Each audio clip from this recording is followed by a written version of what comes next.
आपला राजा नागडा आहे हे दाखवण्यासाठी पतित पावन आज रस्त्यावर उतरले। पुण्याची संस्कृती बिघडवण्याला ही जी लोक आहेत ती निष्क्रिय आहेत। पब चालू असताना हे सुप्रीम कोर्टाचे आदेश प्रशासन दाब्यावर मांडतं का असा प्रश्न आज आमचा आलाय। जर पब संस्कृती थांबली नाही तर आम्ही 100% कायदा हातात घेणार, आम्ही स्वतः ते पब फोडणार। आज अंमली पदार्थ विरोधी दिन आहे आणि आपण पाहत आहोत की पुण्यामध्ये जे ड्रग्सचं आणि पबचं जाळं पसरलेलं आहे याच्याच निषेधार्थ आज पतित पावन संघटनेने जे आहे ते आंदोलन केलेलं आहे। नेमकं त्यांचं म्हणणं काय आपण जाणून घेणार आहोत। सर, काय सांगाल, तुम्ही आंदोलन केलेलं आहे?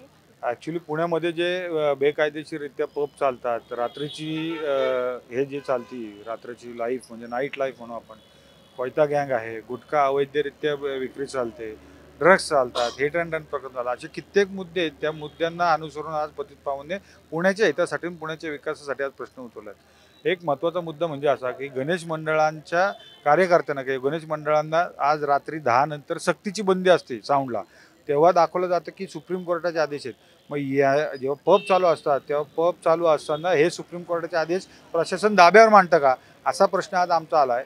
आपला राजा नागडा आहे हे दाखवण्यासाठी पतित पावन आज रस्त्यावर उतरलेले आहे। नेमका याला सपोर्ट कोणाचा भेटतोय? पोलीस आयुक्त जे आहेत ते पबच्या संदर्भात अनेक नियम काढत असतात सतत, मात्र नाही, याच्यामध्ये फक्त काय एकट्या पोलीस प्रशासनाला समोर नाही, संपूर्ण जे प्रशासन आहे, राजकीय क्षेत्र असतील, प्रशासन मार्ग असतील, शासन मार्ग असतील, पोलीस मार्ग असतील, तुमचं राज्य उत्पादन शुल्क असतील, याला सगळे कारणीभूत आहे। हे जे काही चाललंय ह्या पुण्याची संस्कृती बिघडवण्याला ही जी लोक आहेत ती निष्क्रिय आहेत। आमचं 100% त्यांच्यावर असा आरोप आहे की तुम्ही निष्क्रिय आहात, तुम्ही पुणे सुधारू शकले नाही, तुम्ही पुण्याला शिस्त लावू शकले नाही, हा आमचा त्यांच्यावर स्पष्टपणे आरोप आहे। त्या दिवशी L3 बारवर देखील आपल्याकडं पतित पावन संघटनेकडून दगडफेक आपण तो मुद्दा नंतर बोलू। कार्यकर्त्यांनी 100% केलं आहे। चुकीचं होतं का?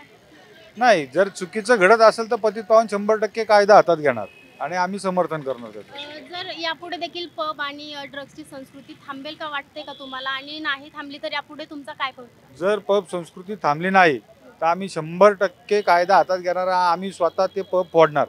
कुणाला काय करायचं ते करून घ्या, आमच्यावर काय केसेस टाकायचे टाका, कारण की आमचा प्रत्येक कार्यकर्ता पदाधिकारी ह्या रस्त्यावर काम करणार आहे, पुण्याच्या हितासाठी काम करणार आहे। या समाजाला तो देणं लागतो म्हणून तो पतित पावनचं काम करतो।